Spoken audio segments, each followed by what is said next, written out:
Kerala agricultural price and ന്യൂസിലേക്ക് എല്ലാവർക്കും സ്വാഗതം.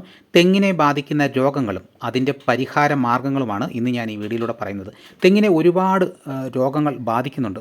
അപ്പോൾ ഇത് എങ്ങനെ മാറ്റാമെന്ന് കൃത്യമായിട്ട് ഈ വീഡിയോയിലൂടെ നിങ്ങൾക്ക് മനസ്സിലാക്കാൻ പറ്റുന്നതാണ്. കേരളത്തിൽ സുലഭമായി കാണുന്ന വിളയാണ് തെങ്ങ്. എങ്കിലും വിവിധ രോഗങ്ങൾ കാരണം തെങ്ങ് കർഷകർ വലയുകയാണ്. ഇത്തരത്തിൽ കർഷകർ നേരിടുന്ന പ്രധാന പ്രശ്നം കൊമ്പൻ ചെല്ലിയുടെ ആക്രമണമാണ്. കൊമ്പൻ ചെല്ലി ഇവ തെങ്ങിൻ്റെ കൂമ്പിനകത്ത് കയറുകയും ഉൾഭാഗം തിന്ന് ചണ്ടി പുറത്താക്കുകയും ചെയ്യുന്നു. കൂടാതെ പുതുതായി വിരിഞ്ഞു വരുന്ന കൂമ്പിലകളിൽ ത്രികോണ ആകൃതിയിൽ മുറിവുകൾ കാണാൻ സാധിക്കുന്നതും കൊമ്പൻ ചെല്ലിയുടെ ലക്ഷണങ്ങളാണ്. മറ്റ് വിളകൾ പോലെ തന്നെ തെങ്ങും രോഗം വരുന്നതിന് മുമ്പ് ചികിത്സിക്കുന്നതാണ് നല്ലത്. തെങ്ങിൻ്റെ മുകളിലെ 2 ഓലക്കവിളുകളിൽ പാറ്റ ഗുളിക 2 എണ്ണം 45 ദിവസം കൂടുമ്പോൾ ഇടുന്നത് നല്ലതാണ്. അതുപോലെ തന്നെ 25 ഗ്രാം വേപ്പിൻ പിണ്ണാക്ക് 250 ഗ്രാം മണലുമായി ചേർത്ത് നാമ്പോലയ്ക്ക് ചുറ്റുമുള്ള ഓലയുടെ ഇടയിൽ വർഷത്തിൽ 2 തവണ നിറയ്ക്കുക. കൂടാതെ വളക്കുഴിയിൽ പെരുവലത്തിൻ്റെ ഇല 100 എണ്ണം 10 കിലോഗ്രാം എന്ന അനുപാതത്തിൽ ചേർക്കുക. വണ്ടുകളെ കണ്ടാൽ ചെല്ലിക്കോൽ കൊണ്ട് കുത്തിയെടുത്ത് അവയെ കൊന്ന് നശിപ്പിച്ച് കളയുക. ഓല ചീയൽ രോഗം. ഓലകളിലെ ചീയൽ രോഗം രൂക്ഷമാവുകയാണ്. പലയിടങ്ങളിലും ഈ രോഗം കണ്ടാൽ ഉടൻ ചീഞ്ഞ ഓലകൾ നീക്കം ചെയ്യണം. യാതൊരു കാരണവശാലും രോഗമുള്ള ഓല തോട്ടത്തിൽ നിർത്താൻ പാടുള്ളതല്ല. ചീഞ്ഞ ഓല നശിപ്പിച്ച് കളയുകയാണ് വേണ്ടത്. വെട്ടി തെങ്ങിന് ചൂട്ടിലോ തോട്ടത്തിലോ ഇടരുത്. അത് പിന്നെയും രോഗവ്യാപന സാധ്യത കൂട്ടും.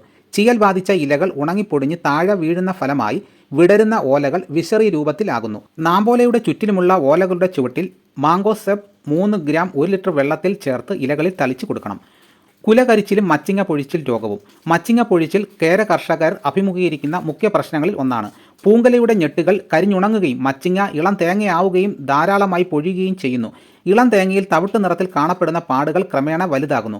രോഗം ബാധിച്ച് ഉണങ്ങിയ പൂങ്കുലകൾ, മച്ചിങ്ങകൾ, ഇളം തേങ്ങകൾ എന്നിവ തുടക്കത്തിൽ തന്നെ നീക്കം ചെയ്യണം. സ്ഥിരമായിട്ട് രോഗമുള്ള തോട്ടത്തിൽ ബോർഡോ മിശ്രിതം മാംഗോസെബ് ചേർത്ത് തുലാവർഷം കഴിഞ്ഞ് പൂങ്കുലകളിൽ 45 ദിവസം ഇടവിട്ട് തളിക്കണം. ഇത് രോഗത്തെ ഒരു പരിധിവരെ അകറ്റി നിർത്തും. മണ്ടരി. മച്ചിങ്ങയുടെ മുകൾ ഭാഗത്ത് ത്രികോണ ആകൃതിയിൽ വെള്ളപ്പാടുകൾ കാണപ്പെടുന്നതാണ് മണ്ടരിയുടെ ലക്ഷണം. ഇവ ക്രമേണ കറുത്ത പാടുകളായി മാറുകയും വിള്ളലുകൾ ഉണ്ടാവുകയും ചെയ്യുന്നു. ഈ രോഗം വന്നാൽ തേങ്ങയുടെ വലിപ്പം ക്രമേണ കുറയും. ശാസ്ത്രീയമായ വളപ്രയോഗവും കൃത്യമായ ജലസേചനവുമാണ് പ്രധാന മാർഗം.